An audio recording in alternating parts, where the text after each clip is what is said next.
vlog, and I am now here in our formal dining area, and babaguhin ko yung decoration ng aming formal dining area. Previously, alang garland yan. So nga, nag-start na ako na maglagay ng garland, and na-flat yan kanina. So what I did is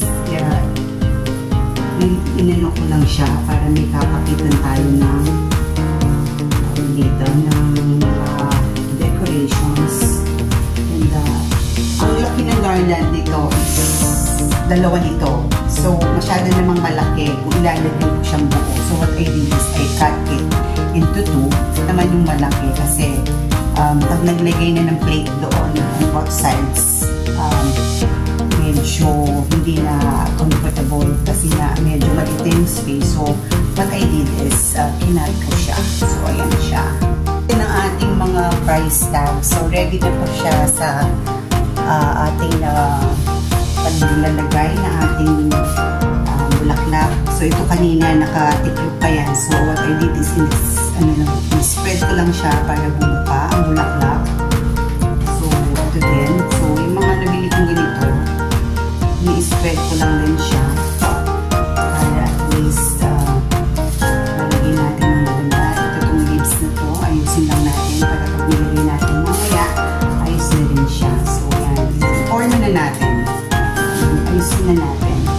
So ilagay na natin siya. Insert lang natin. Parang kang naglalagay sa Christmas tree. That's the din. Ganun lang din siya.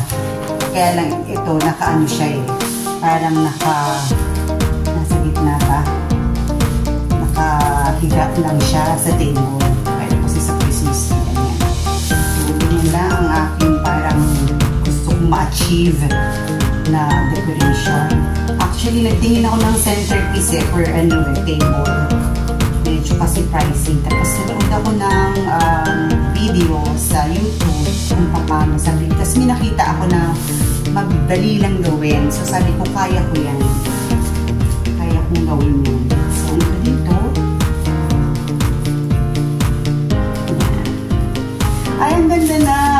Ang ganda na, promise. Yun pa lang sa gitna. Natutuwa na ako. Kasi I can see the result already. Kung nakikita niyo siya, medyo may forma na. So, insert lang tayo. Nga, nakikita niyo na yung almost finished natin na project. So, yan. Gusto ko yung ganyan na ma-achieve. So, hindi pa rin natin na ilalagay yung iba nating mga decoration, but still, na-appreciate ko na yung ganda niya. So, yan yung gusto kong gawin. So, let's start na uli sa paglalagay or pagdadagdag na ating decoration. Ilagay na natin ang ating mga iba pang decoration. So, insert lang tayo. Ano ba pala isa nito? Mamaya na natin hanapin. So, ilagay lang natin ito. At wala namang hole na dapat dyan yan. Sa tingin mo kung saan maganda, maganda lang.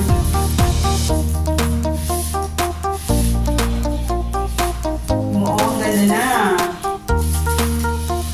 Nagtanong ako nagpapagawa ako ng ganyan. Sabi almost 5K. So sabi ko, nanood muna ako ng YouTube. Titingnan ko muna kung madali lang at kung kaya ko siyang ma-achieve. Kasi kung kaya ko naman, at gano'n lang kasimple, why not? Coconut, diba? So, yan. Ayos-ayusin lang natin para so gold joke yung katabi. So this one, dapat pantay yung gold. Diba? So,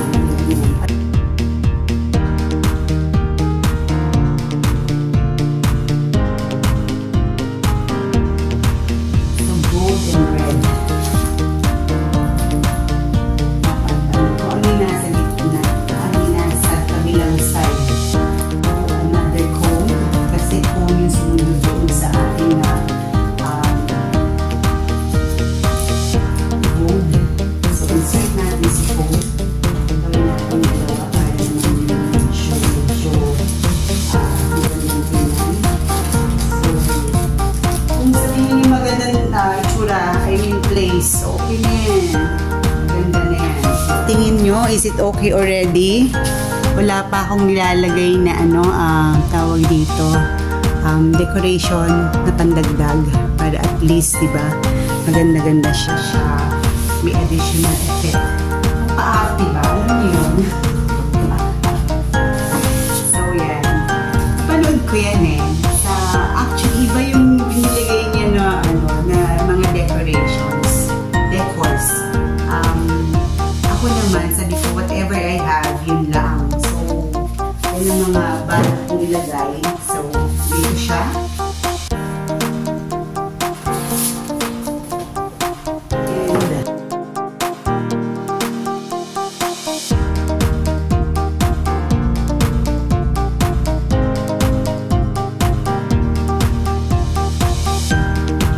Sabi ko, whatever yung mga nandiyan ko, yun lang ang ilalagay.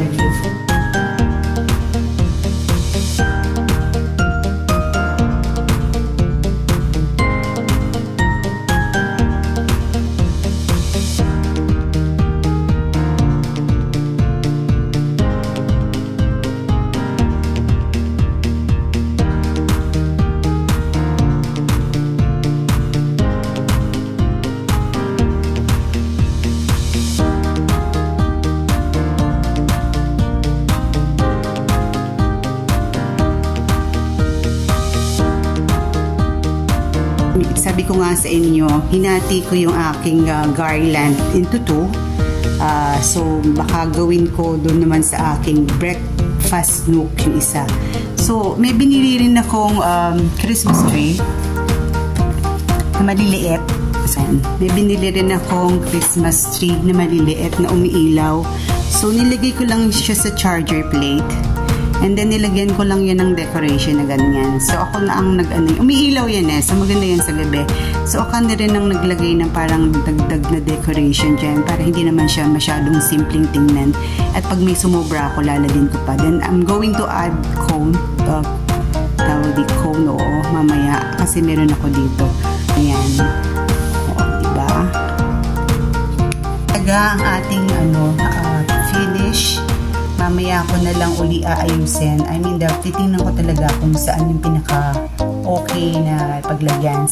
Kailangan kong bumili ng, ng candles na yung pati candle holder para at least may pandagdag ako.